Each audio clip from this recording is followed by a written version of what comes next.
Assalamualaikum warahmatullahi wabarakatuh. Alhamdulillahirabbil alamin. Hadana li hada wa ma kunna linahtadiya laula an hadanallah. Asyhadu alla ilaha illallah wahdahu la syarikalah wa asyhadu anna Muhammadan abduhu wa rasuluhu la nabiyya ba'da. Allahumma shalli wa sallim ala sayyidina Muhammad ibni Abdillah wa ala alihi wa sahbihi wa mawalah amma ba'da.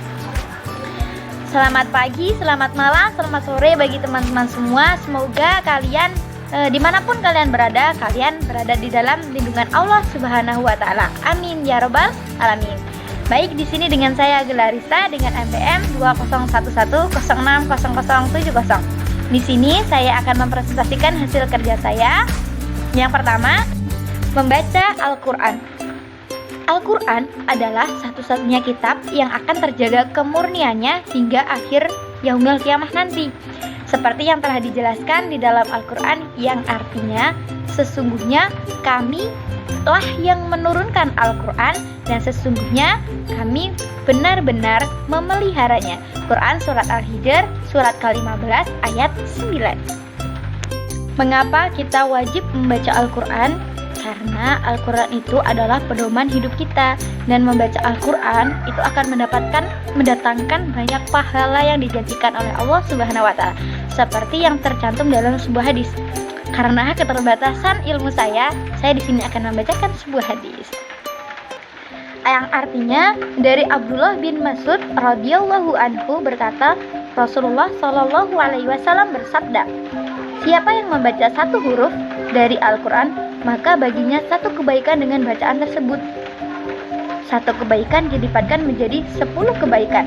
Semisalnya, dan aku tidak mengatakan alif lam mim satu huruf, akan tetapi alif satu huruf, lam satu huruf, dan mim satu huruf. Hadis riwayat Tirmizi. Masya Allah, jadi banyak sekali pahala yang dijanjikan oleh Allah Subhanahu wa Ta'ala. Bayangkan saja dalam satu ayat itu berapa ayat, dan setiap ayat itu mendapatkan pahala yang dijanjikan oleh Allah Subhanahu wa Ta'ala kepada kita bagi yang membacanya.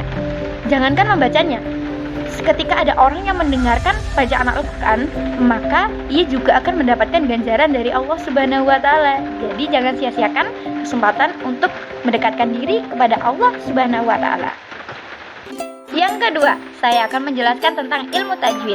Tajwid artinya mengeluarkan huruf-huruf pada tempatnya dengan memberikan sifat-sifat tertentu yang ada pada huruf tersebut. Jadi, dapat diartikan bahwa ilmu tajwid adalah ilmu yang mempelajari tentang membunyikan atau mengucapkan ayat-ayat yang terdapat di dalam Al-Qur'an maupun bukan. Nah, dari penjelasan tersebut, ada ulama yang menyatakan bahwa mempelajari ilmu tajwid hukumnya adalah fardu kifayah. Tetapi, mengamalkan ilmu tajwid saat membacakan Al-Qur'an itu adalah hukumnya fardu ain. Atau apabila dikerjakan, maka kita akan mendapatkan pahala, dan apabila ditinggalkan, maka kita akan mendapatkan dosa. Selanjutnya, apa sih manfaat kita membaca Al-Qur'an dengan memperhatikan ilmu tajwid? Yang pertama yaitu kita akan bisa membaca Al-Qur'an sesuai dengan tuntunan yang diharapkan oleh Rasulullah Shallallahu alaihi wasallam. Yang kedua yaitu meminimalis kesalahan saat membaca Al-Qur'an. Baik, selanjutnya saya akan menyebutkan sedikit tajwid yang terdapat di dalam surat Al-Fatihah. Di sini saya akan menyebutkan ilmu tajwid yang mengenai matobi'i. Matobi'i itu adalah hukum bacaan apabila fathah bertemu dengan alif, kasrah bertemu dengan ya mati, dan domah bertemu dengan waw mati atau waw sukun.